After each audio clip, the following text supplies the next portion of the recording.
যদি কখনো হারিয়ে যাওয়া কিছু ফিরে পাওয়ার সুযোগ পেতাম, তাহলে হারিয়ে যাওয়া সেই ছোট্টবেলাটাকে সবার আগে ফিরে পেতে চাইতাম।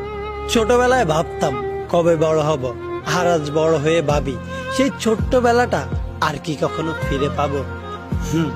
মিস করি হারিয়ে যাওয়া সেই ছোট্টবেলাটা, যখন জীবনে টেনশন নামক শব্দটার কোনো অস্তিত্বই ছিল না।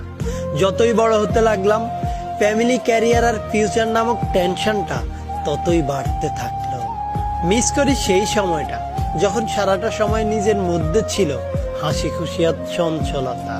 মিস করি সেই ছোটবেলাটা যখন বোর হলেই সবাই মিলে একসাথে মক্তবে যেতাম, আর একজন আরেকজনের হাস্যরসাত্মক 4-5টা নাম রাখতাম। একটু বেজাল হলেই তাকে সেই নামগুলো ধরে ডেকে রাগিয়ে দিতাম।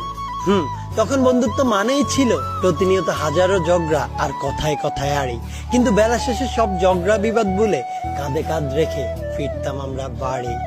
ছোটবেলায় অনেক সময় এবং বন্ধু ছিল, কিন্তু টাকা ছিল না। আজ হয়তো টাকা আছে, কিন্তু সেই সময়টা আর বন্ধুগুলো নেই। মিস করি সেই ছোটবেলা যখন বিকেল হলেই খেলতে যাওয়ার জন্য একজন আরেকজনের অপেক্ষা করতাম, আর সুযোগ পেলে মায়ের চোখ ফাঁকি দিয়ে মাঠে খেলতে যেতাম। আর রাতে বাসায় ফেরার পর যখন মায়ের হাতে উত্তম মধ্যম খেতাম, তখন শপথ করতাম আর কখনো যাব না, অথচ পরের দিনই সুযোগ পেলে মাঠে দৌড় দিতাম। সত্যি, জীবনের সবচাইতে সোনালী সময়গুলো ছিল ছোটবেলায় ফেলে আসা দিনগুলো, যা চাইলেও আর কখনোই ফিরে পাওয়া সম্ভব